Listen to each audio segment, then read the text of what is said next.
guys, it's me Christy and I'm here today with my first wrap up of 2017 and I'm really excited because I decided to make a TBR for the whole year instead of just every month or rather I made a specific theme for every month for myself so I could enjoy what I wanted to read. And since I'm very much a mood reader, at least I could pick what I was in the mood for, but at the same time it was still within the theme, so I don't feel too bad if I was to go in a different direction. But at the same time, I'm not putting too much pressure on myself, and now I'm just really trying to enjoy my 2017 reading year. And so, the first book that I picked up was The Invisible Library by Genevieve Cogman. This is I guess, somewhat steampunk, fantasy, like, I would say, dystopian time travel type thing.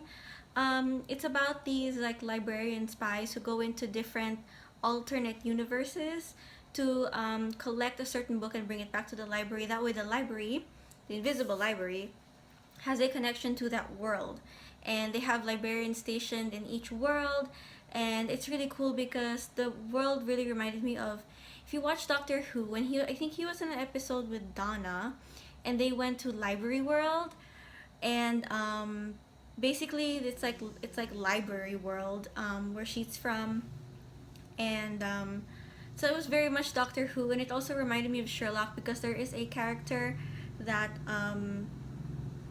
was very Sherlock-like, and it was pretty good. And then the author herself said that she was inspired by like Sherlock Holmes, and she does watch Doctor Who, so I'm pretty sure there were some elements that, to me anyway, seemed like it was taken from there. And she was also a former role-playing writer for video games, so that's why it was very action-packed, and the plot I think went very well.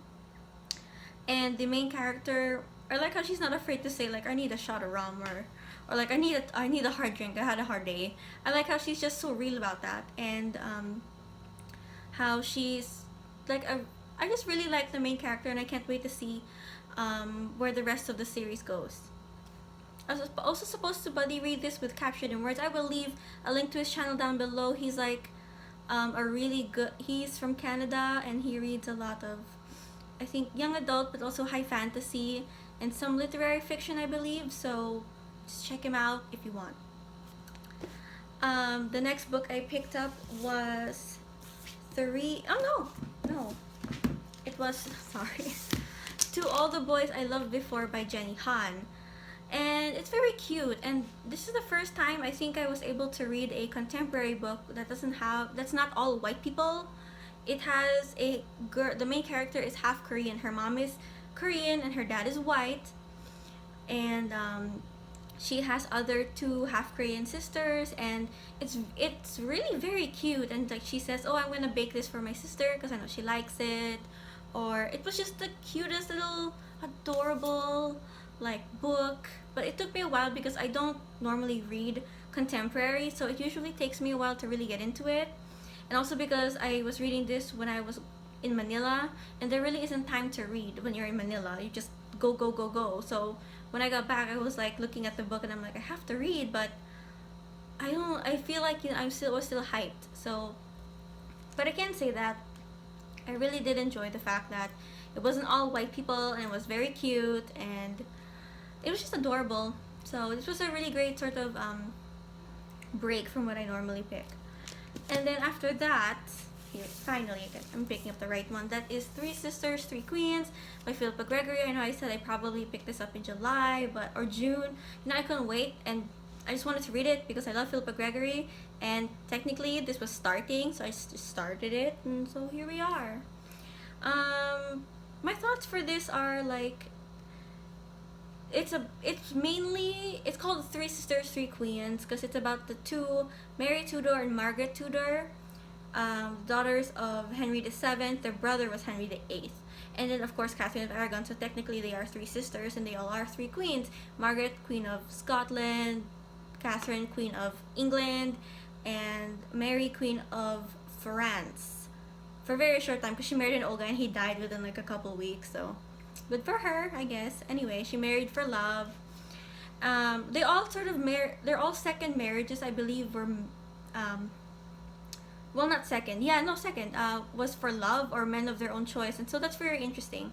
However, not much is known about Margaret Schuler, even though this book was mostly from her perspective, and she has a serious case of middle child syndrome, and she's always like, I want to be just as good as them, or like, I want my gowns to look just as good as them, or like, in politics, I have to be just as powerful as them, or like, have this much influence over my husband, blah, blah, blah. And so I was annoyed with that, because, I was like, grow up. But at the same time, this book starts out when she's like 12, and all the way till like her son is already king.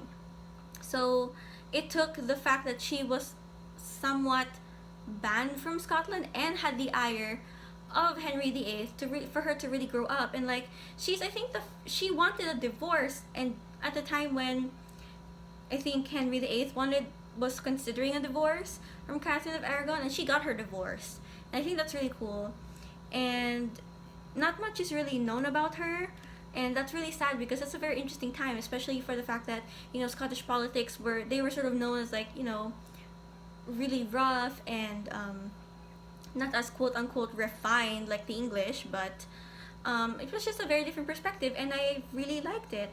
But I'm just so upset for her, because she really did try in some ways to be the queen that she needed to be, but it would have worked out better if she was better educated, which I understand, like the Tudors were really after their sons, blah blah blah, but she was queen too, so she deserved to have an education just as good. So that's the one thing, but I really did enjoy this. After that, just for like a sort of breather break, I picked up Hereville, How Mercker Got Her Sword by Barry Deutsch. It's a graphic novel about a 11-year-old Orthodox Jewish girl who wants to fight trolls, but she's also sort of she's also sort of not really pressured, but I would say it's just expected of her to get married and want to be a homemaker rather than fighting trolls and like trying to save the world, the nice thing about it is the author used a lot of Yiddish words, and at the bottom he would have like, okay, it means this, and then he explained the Sabbaths and then like their feasts and things, and I just found that very cute.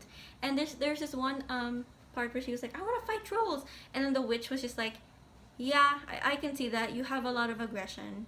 So he wrote her as a 12-year-old, and she was 11. He wrote her as an 11-year-old girl, and it really came out that she was 11. Like they say they're 11, but really they act like they're 16 or like 20, and it doesn't make sense for their age. But this one was just right, I believe, and I really did enjoy reading this. And the last book that I read for just starting January is The Iron Worm Affair by Lilith Saintcrow, introducing Bannon and Claire. This is I would say, urban fantasy, steampunk, historical fantasy. Like, this takes place in Victorian England, except that Victoria, her name is Victrix, and the world building is very, very interesting, because, okay, so you'd think that she's like the brains and he's like the manpower, but he is a mentas, which is basically like Sherlock Holmes. Like, being Sherlock Holmes is a superpower, basically. And she is a sorceress prime, which means she's a very powerful sorceress. And Britain relies on the powers of sorcery and the mentats. And not just that, but Queen Victrix, her physical vessel is like Queen Victoria, a young 19-year-old girl newly married. But the spirit of Britannia, like Britain, is in her. So sometimes during meetings or whatever, I would say the spirit of Britannia comes out, and then like her ancient wisdom can be helped to solve problems. And I found it very interesting. I like the world building, and the main I like how the girl, Emma Bannon, she would in the writing, it was always her last name, like Miss Bannon, blah blah blah, but it's male. It sounds very male, And then for him, his name is Archibald Clare. So when it would be in his perspective, you would say Claire, blah blah blah. So I would think, oh, it's a girl. It's a girl. I mean, like, you know, that the whole gender stereotype thing. But it was a bit tiny bit confusing because I have to remember. Oh right, the female sounding last name belongs to the guy, and the male sounding last name belongs to the girl. Didn't mean to offend anybody with that statement, but I mean, if you've read this, you'd get it, because it was slightly confusing. There was no love story, thank God. I appreciated that. They were mostly focused on the mystery of solving what was going on in the Empire, and I found that really cool. There was no love story, but at the same time, she does have a special connection to her like shield, which is her bodyguard, and I found it interesting. But you couldn't really call it love. And the guy was very much a Sherlock Holmes caricature, because every time he would like come up with an equation or like have to think something over, he'd go like this. I mean, come on, that's so Sherlock. But yeah, that's it. I mean, I liked it. It has its good points, has its bad points, but at the same time, I'm not very much interested in continuing with that series now that I know what to expect. So that's it. These are all the books I read for just starting January, and I'm really happy because I didn't feel any pressure whatsoever to read faster or more or anything. This was just what I wanted to do, and I had a good, this might not be a lot, but it sure did not feel full of pressure, so that's important to me. So yeah, thank you guys for watching, thank you for sticking around, and I'll see you guys next time. Bye.